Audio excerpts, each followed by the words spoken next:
तालुक्यातील लालवंडी येथे भंडाऱ्याच्या जेवणातून विषबाधा झाल्याची घटना दिनांक 15 मे रोजी सायंकाळी घडली आहे। भंडाऱ्याचे जेवण केल्यानंतर सायंकाळी मळमळ पोट दुखण्याचे प्रकार वाढल्यानं नागरिकांना उपचारासाठी नायगावच्या ग्रामीण रुग्णालयात दाखल करण्यात आले। मात्र उपचार करण्यासाठी केवळ 2च वैद्यकीय अधिकारी असल्याने विषबाधा झालेल्या रुग्णांचा इलाज करण्यात अडथळे येत होते। गंभीर परिस्थिती पाहून स्थानिक डॉक्टरांनी उपचार करण्यासाठी रुग्णालयात धाव घेतली। नायगाव तालुक्यातील लालवंडी येथे महादेव मंदिराचा भंडारा होता। या भंडाऱ्याचे निमित्ताने संपूर्ण गावाला निमंत्रण होते, त्यामुळे या भंडाऱ्याच्या महाप्रसादाचा गावातील शेकडो नागरिकांनी लाभ घेतला। मात्र महाप्रसादाचा लाभ घेतलेल्या काही नागरिकांना सायंकाळच्या दरम्यान मळमळ, उलट्या होणे, पोट दुखण्याचे प्रकार वाढले। त्यामुळे अनेक जण तातडीनं नायगावच्या ग्रामीण रुग्णालयात उपचारासाठी दाखल झाले। पाहता पाहता जवळपास 150 नागरिकांनी उपचारासाठी रुग्णालयात धाव घेतली आहे। त्यामुळे एकच गोंधळ उडाला। रुग्णांपेक्षा नातेवाईकांची मोठी गर्दी रुग्णालयात झाली होती।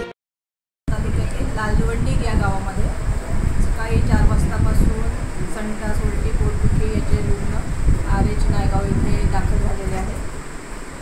लालवंडी या गावामध्ये काल भंडारा होता, त्यामध्ये त्यांचं सायंकाळचं 6 वाजताचं जेवण झालं गावकऱ्यांचं। त्यानंतर सकाळी सगळ्यांना पोटदुखीचा, संडास उलटीचा त्रास झाला। एकंदरीत आमच्याकडे 86 रुग्ण आले, त्यापैकी 12 रुग्ण हे थोडे जोखमीचे होते, त्यामुळे त्यांना नांदेडला रेफर करण्यात आलेलं आहे। सध्या 74 रुग्ण आहेत, सगळ्यांना सारखेच तक्रारी आहेत, पण सगळे स्टेबल आहेत, उपचार चालू आहेत। मॅडम, नायगाव हे नांदेड शहराच्या सगळ्यात मोठे ग्रामीण रुग्णालय आहे आणि मला वाटते की नांदेडच्या नंतर ज्या सोयी सुविधा काही म्हणजे उपलब्ध आहेत त्या नायगाव RH मध्येच आहे। एवढं असताना आणि त्याच्या शासनानं सगळे पदं भरले असताना इथं नियमित डॉक्टरांची उपस्थिती का नसते? काल पण एकच वैद्यकीय अधिकारी होते, कारण एवढ्या पेशंटचा फ्लो आणि एक वैद्यकीय अधिकारी काय करू शकतात? अशा परिस्थितीत आपण काय सांगाल?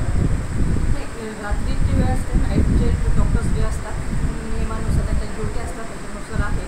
इथे टोटल 8 डॉक्टर्स आहेत, मेडिकल ऑफिसर, त्यापैकी 2 सध्या रजेवर आहे आणि उर्वरित 6 डॉक्टर ड्युटीवर आहेत।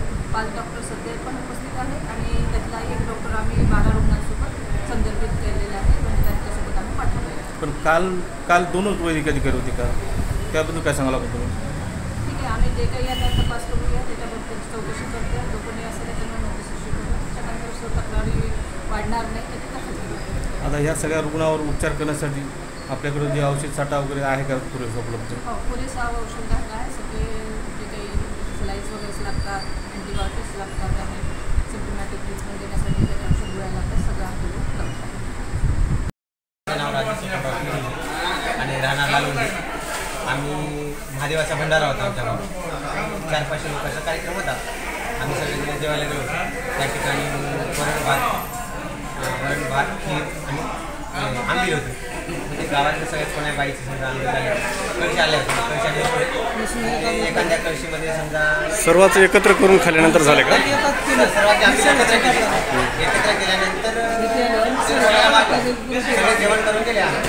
जेवण रात्री 11च्या सुमारास सगळ्याला संडास सुरू झाल्या आणि जेमतेम सगळ्याला कळालं नाही, पावसामध्ये गरमी आहे, वातावरण सगळे दुधाचं वगैरे असेल थोडं हे केले, इग्नोर केले। 2 वाजतापासून एक जण आम्ही ॲडमिट झालो आणि ट्रीटमेंट बी चांगली दिली आम्हाला आणि सगळेजण नॉर्मल आहे, काही सिरियस नाही काय झालं।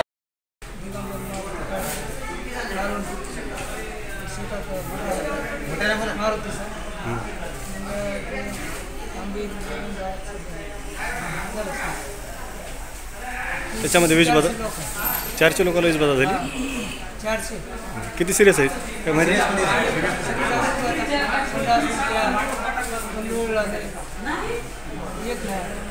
हो, रात्री झाली का?